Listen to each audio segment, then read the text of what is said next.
often when you're in a big network agency, you might have a number of offices globally, but actually when a client says, I need this particular expertise in this particular market, you're not set up there, right? It's absolutely impossible to have the breadth of capability that you need to have in order to serve as a client in every single market. That's just not feasible. So the Crowdy network are experts that we onboard onto our platform that enables us to have that ability and agility at scale. You are listening to Power Marketing with Kevin Lee. Kevin and his agency Did It have helped thousands of businesses win through superior marketing, as have his books, articles, speaking engagements, and the eMarketing Association Power Marketing podcasts. Here's Kevin. I am Kevin Lee with the eMarketing Association. I spend most of my week running Did It, an agency, also own a brand, run a nonprofit, and do some other stuff that isn't even behind me. So I'm super excited to be chatting with Debbie Ellison, who's the CEO of Croud, today. So Debbie, even though you weren't there at the founding, I'd love to hear what the origin story was for Croud. Well, Croud was formed in 2011. It's an agency that was brought together by a former head of search, Ben Knight, and ex-Google employee, Luke Smith. And they together founded Croud in the UK with a mission to reinvent the agency model. And I think that, as we discuss later on, that's going to be super relevant to some of the topics that we'll touch upon. They then grew actually quite quickly. They were recognized in 2013 as Google's fastest growing search agency in the UK. 2014, just a year later after that, expanded to a team of 40 plus and expanded into 2 offices in London and Shrewsbury in the United Kingdom. And then a year later after that, they diversified their service beyond that initial capability. So introduced programmatic advertising, paid social, and built upon their PPC and SEO offerings. So really, really expanding their breadth of service delivery for clients. And then in 2016, we opened an office in New York, and that was the first major step outside of the United Kingdom. And if you fast forward to today, we have 5 offices: London, Shrewsbury, Dubai, New York, and Atlanta. We employ over 600 people globally.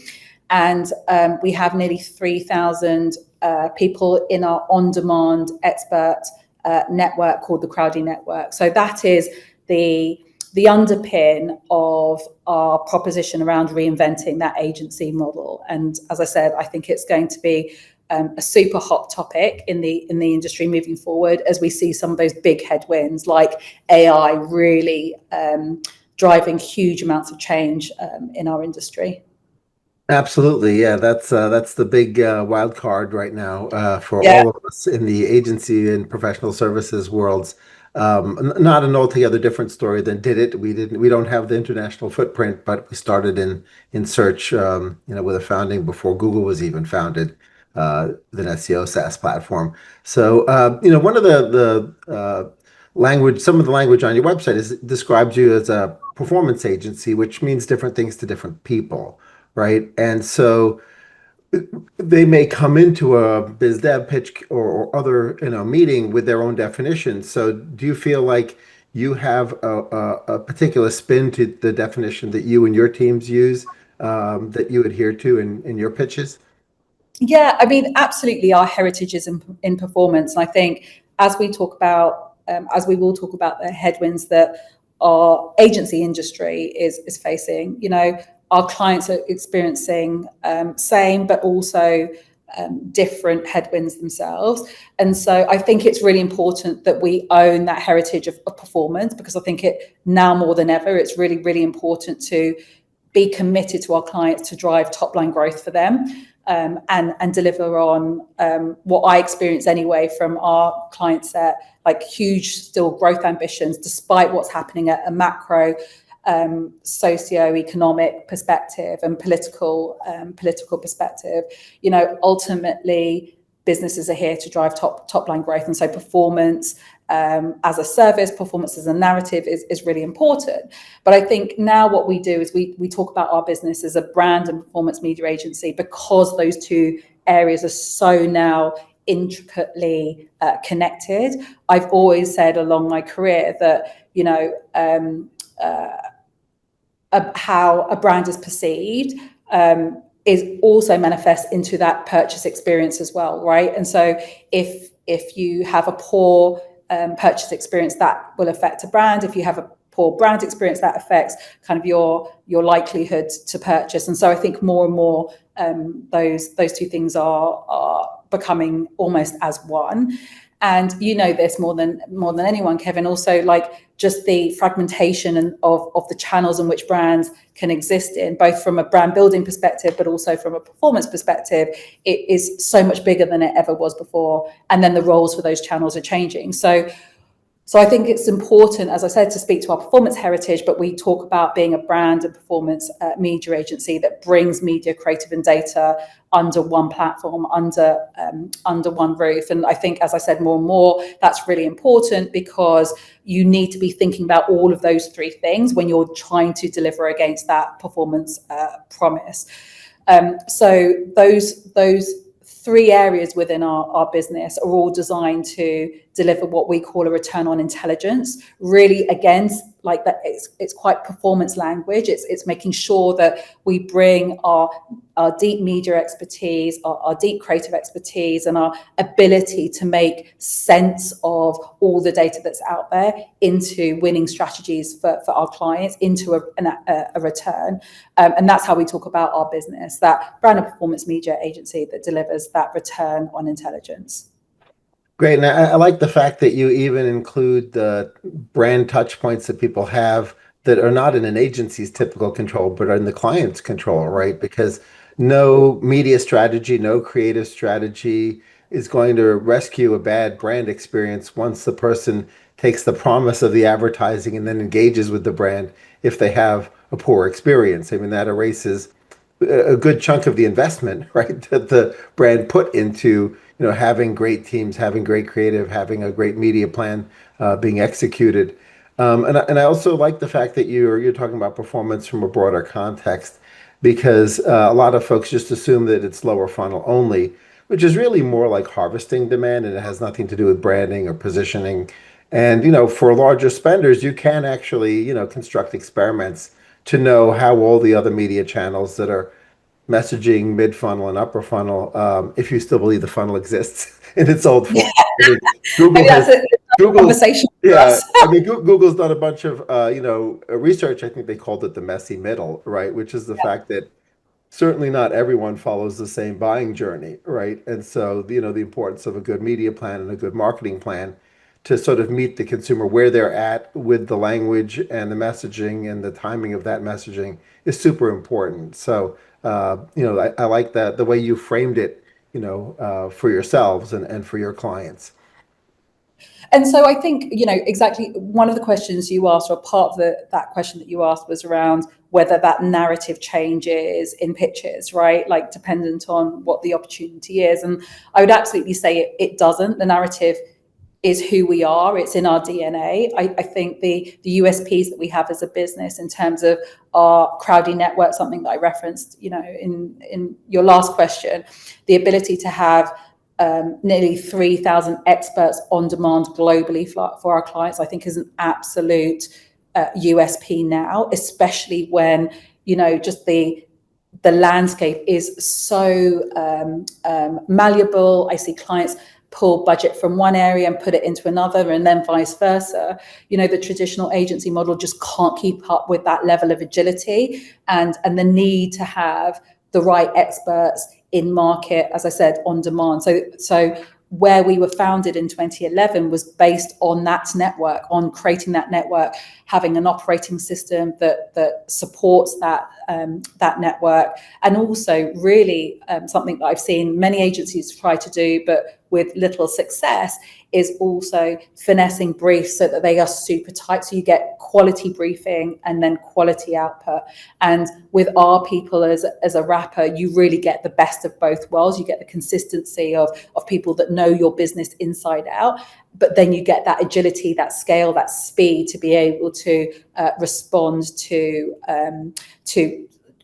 changes in channel, new channel expertise that you might need, new markets that you might be wanting to onboard at an accelerated pace. So I think that's the Crowdy network is one of our USPs, and how we deploy that and how we use that for clients and in pitch scenarios is going to be different, absolutely. And then our technology stack. So on that operating system, a lot of our data, automation, and AI tools sit on that operating system, and it's actually part of our process and our ways of working, again, which I think is an absolute differentiator. I think there are many businesses now that are looking at AI and looking at those opportunities and going, how do I retrofit that back into my business? How do I make it part of our DNA? And something that I'm really, really proud of, and I spoke to you earlier about, I'm 4 months into this role. One of the reasons why I joined this business was because of those two USPs.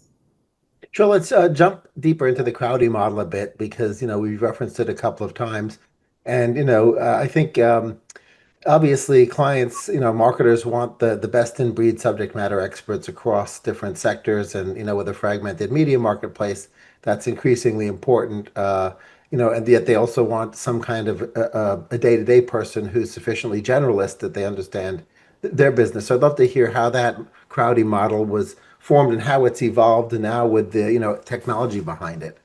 Yeah, so originally it was formed to, as I said, have these experts on demand in multiple markets, right? So as I said, it enabled our clients to tap into through our people. So you'd still have our people as subject matter experts, as business experts, and I think that's something I absolutely champion in every conversation I have within this agency, which is really get closer to your clients' businesses, to like what their KPIs are, what their head is on the chopping block for in terms of delivery, how the business overall is performing.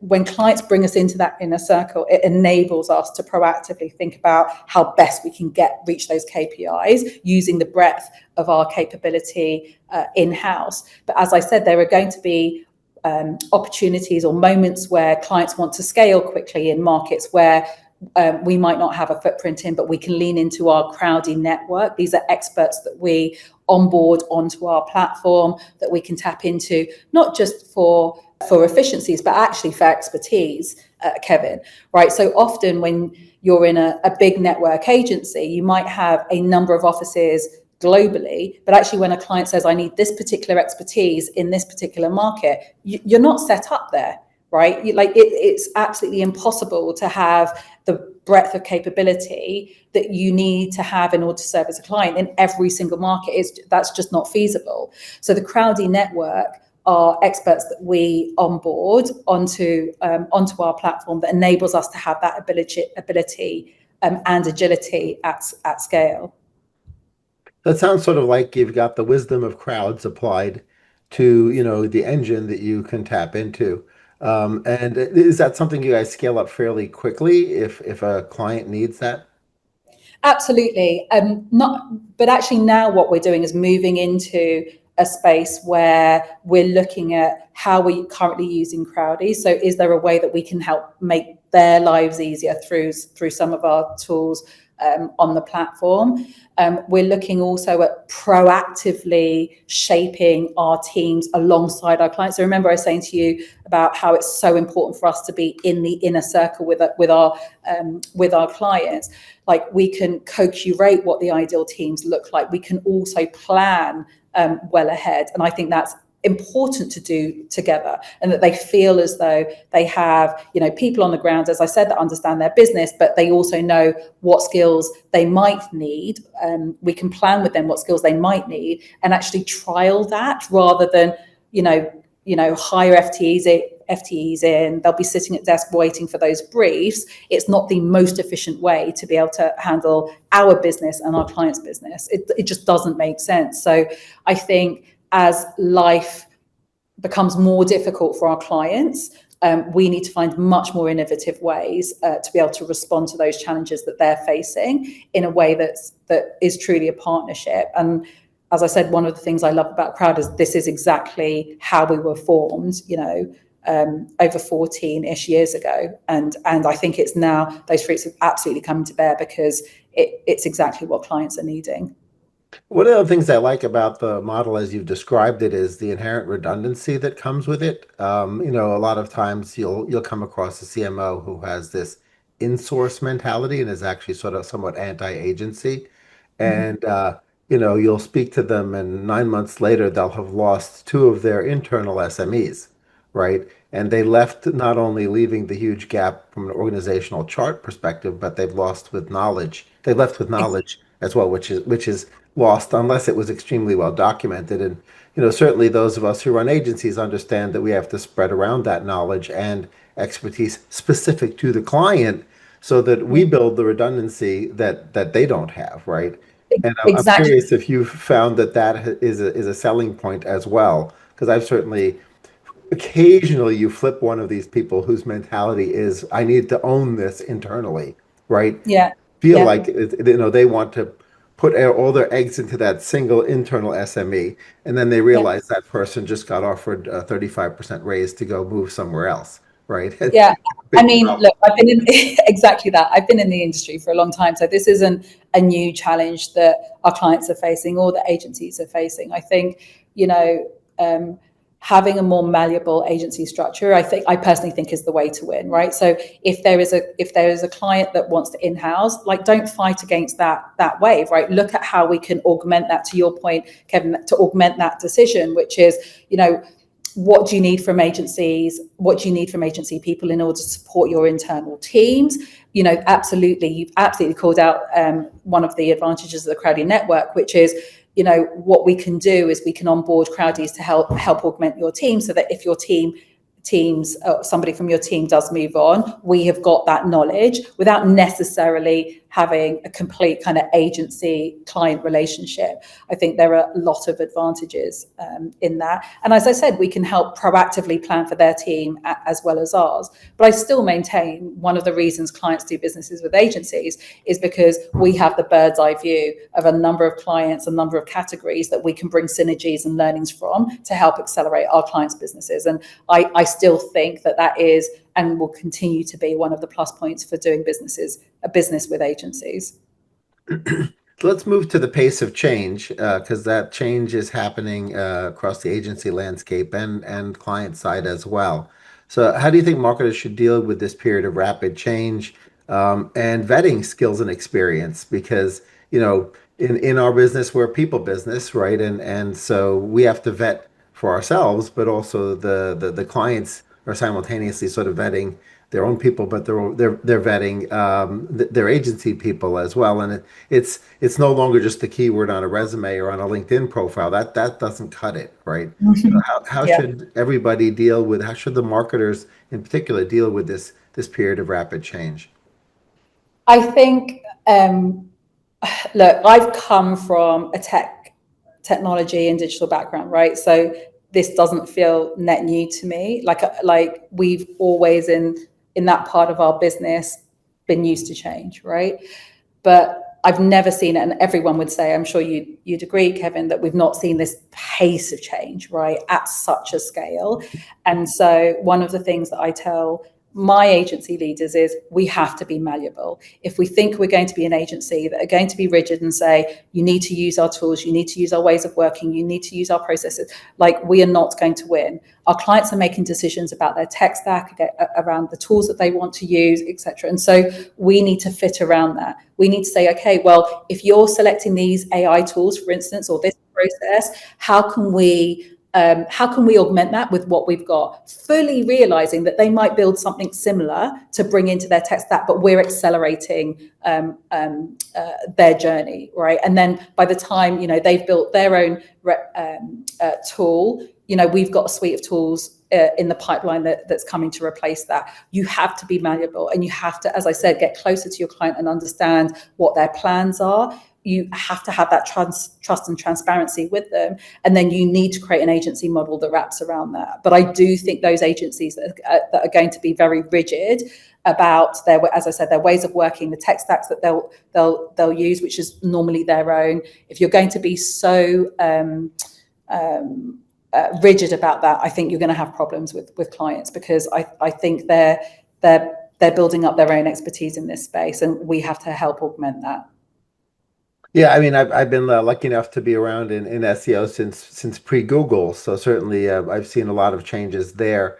Right now, one thing that I don't feel like many clients are quite ready for is the move from the Google SERP to answer engine visibility, right? So the Shelley Palmer likes to call it AEO, answer engine optimization, and the fact that that's a completely different algorithm. I don't know how heavily organic search factors into your current business, but are you starting to get questions from clients about, okay, well, how do I change my level of visibility in ChatGPT, in Claude, in Gemini, in Grok, et cetera? Certainly, I found that I have to sometimes bring it up to a prospect or a client to see if they're planning for it, and often they aren't, because they say, oh, it's only a small percentage of query volume going through there, or discovery type volume, answer and question and answer volume. So I'm curious what your take is on that specifically. So it's actually really topical for us at the moment, because we've just launched a tool that helps our clients increase their brand visibility on in large language models, in some of the most popular large language models. And you're absolutely right. There have been a set of clients that have come back and gone, is this really a thing? Do we really need to be thinking about this? And our response is a couple of things. One of which is, you always have to be thinking about these things, and you always need an agency to be able to think about what's coming your way, because you probably don't have the capacity or headspace to even think about what might be happening in 24 or 36 months. You're thinking about the here and now. And I go back to our performance conversation, which is, we need to deliver top line growth. But actually, more importantly, what that tool enables our clients to do, yes, is to look at their brand visibility and how they show up in comparison to their competitors. But more importantly, what we're able to do is show our clients where those large language models are getting their data from. And therefore, we can influence our brand visibility in those data sources, which will give you a return on the here and now, as well as setting you up for success in the future. And I think that's where, as I said, this partnership with clients really, really comes in, which is, we understand that you're probably not thinking, with that time span in mind, but we, your agency partners, are. And what we're going to do is help you win now, and we're going to help you win in the future. And the tool that we launched a couple of days ago gives our clients exactly that visibility. Yeah, I found that sometimes when the CFO hasn't gotten budget from the CMO hasn't gotten budget from the CFO yet, specifically for answer engine optimization, that going in and sort of positioning it with the understanding that a lot of the best practices overlap with PR and digital PR and social media marketing, that sometimes that can free up the budget, right? And SEO, of course, because obviously the SEO budget should already be there. It's usually underinvested anyway, but at least, when it comes to freeing up budget, so many CFOs and CMOs have this performance mindset, and it's more difficult to predict exactly what the ROI will be on answer engine optimization or generative engine optimization in comparison. Exactly. Even to SEO. Yeah, I think you called it out exactly, Kevin. That is a challenge, which is why actually we, at the moment at least, are not selling this tool. This is a value add, because it actually flows into our upstream strategy that helps our clients, as I said, be a bit smarter about where they invest, why they invest, what the return on that investment will be. So it isn't specifically about large language models and winning in those spaces, even though it absolutely helps you do that. But as I said, it also helps you create a strategy for winning in the here and now. So let's finish up with a question about the Cannes Lions event. You and your team were there, and I'd love to hear what the buzz was and what your takeaway was from Cannes this year. So I've got 3 takeouts for you. You will need to hold on to your seat on the first one, because we're going to talk about AI, shock, horror. There was a lot of conversation. I mean, I was on a couple of panels at Cannes, and you couldn't move for that conversation, right? What will be the impact that AI will have on our industry? Will creativity be dead? Like, how are brands using AI now? What are some of the decisions they're going to make? How big a chunk out of the agency pie are they going to take? Two things in that space that I would take out, which is there is a nervousness around the data sources that those large language models are using, and just the authenticity and the validity of where that data is coming from. And for me specifically, I really care about how bias might be being woven into some of the outputs because of our dependency on AI even now. And how do we stop that? How do we stop that in a way that doesn't require humans, but actually we can trust where that data is coming from, which is why in our tool, we call out the data sources that those large language models are using. So we know how much gravitas to place in some of that output and not in some of the others.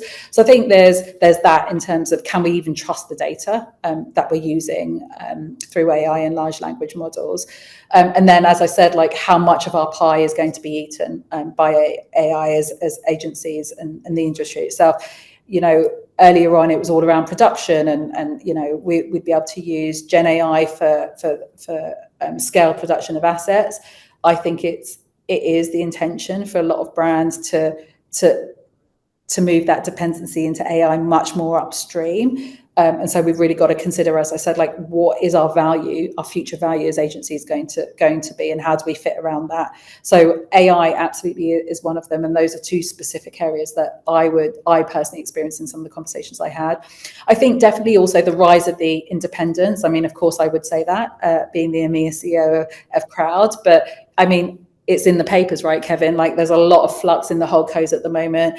I think there has to be an even more concerted effort on clients and the headwinds that they're facing. And if they don't feel like they're getting that, I think the independents are going to be successful in that space. But also, I think it's fair to say that the independents were winning more at Cannes as well. So it just shows that actually maybe there is a bit of a sway towards brands working more with independents. And then the creator economy, even though I was saying to my kids, I must have missed all the famous creators that were there. Like, I was seeing them on my socials, and I was like, how did I miss them all? But it definitely was like the creator economy, like every creator that you know and love, I think was at Cannes, and the power that creators have in being able to build brand and deliver growth, I think is definitely the space that's exploding right now at Cannes and actually in our industry, full stop. So yeah, like, I think, what do I think about that? I think for us at Croud, those are really good things. Of course, the rise of the indie, tech, AI, the fact that our tools were actually the bedrock of how this business got founded. So it's not an afterthought. And, with our sister agency, Born Social, the rise of the creator economy is absolutely going to be, and actually is, in our wheelhouse. So I felt quite excited, Kevin, coming out of Cannes, and as ever, very, very inspired. So, quick follow-up question as a final question. Some of the platforms have made fairly bold statements about just hand us the keys, not just from how we allocate the media, but creatively as well, right? Just tell us, what you want to accomplish, where's the landing page, your KPIs, and let us and our AI take care of that. Was that a point of discussion at Cannes as well? It absolutely is. And again, my personal opinion is brands will never hand over their keys fully to anybody, agency or technology platforms. They just won't do it. And so I don't think I will see the day, and we can have another conversation if that day comes. I just don't see the day where, brand safety and compliance with a brand's tone of voice and I cannot see that being fully handed over. to anyone, because I think then you have a power imbalance. So do I think absolutely it could help some smaller brands, some disruptive brands kick off? Absolutely, yes. I think for many of our clients, some of the bigger brands, they won't hand over their keys fully. I mean, why would you have everything soup to nuts handled by a third party, whoever that is? It doesn't make sense. Well, especially when it's the fox guarding the hen house. It feels particularly uncomfortable. Yes. And you mentioned how creators and influencers are particularly of interest now. Oddly, agencies, or some agencies, have gone through a different evolution, with initially hating the idea of the influencer slash creator because it stepped on the toes of the creative director, right? But oddly now, the creator may come back and help rescue the agency model to some extent through a collaborative arrangement. And it was great to hear you mention that, and how that's been a focus for you as well, right? In that, it's not just all one creative director who comes up with the big idea in a Mad Men style method, right? You're now tapping into the audiences of the creators and their creative juices as well. Completely, and I think that is where a little bit of the power balance has to be handed over. And I know that some brands feel a bit uncomfortable with that, right? And it is a bit of a learning journey to trust creators with the brand baby that you've been building up over decades, right? But a lot of great marketers have fully realized that building a brand, what builds a brand today isn't what built a brand a decade ago, right? And it's to do with how your brand shows up, how it walks, how it talks, what platforms it exists in. And so I think if you can help articulate that in a way that creators can really understand that authentically, then some of the best brands in the world have done that really, really well. If you look at Stanley, for instance, have done really well, Elf Beauty with their creators.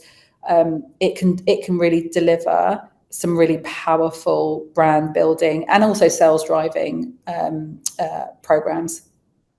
Great. Well, thanks, Debbie, so much for joining me and for talking about the present and the future. It's certainly continuing to be interesting every day that we wake up and tackle challenges for clients. Thank you so much, Kevin. That was super fun. Kevin Lee's Power Marketing is available on all your favorite podcast networks. Kevin loves helping businesses excel at marketing.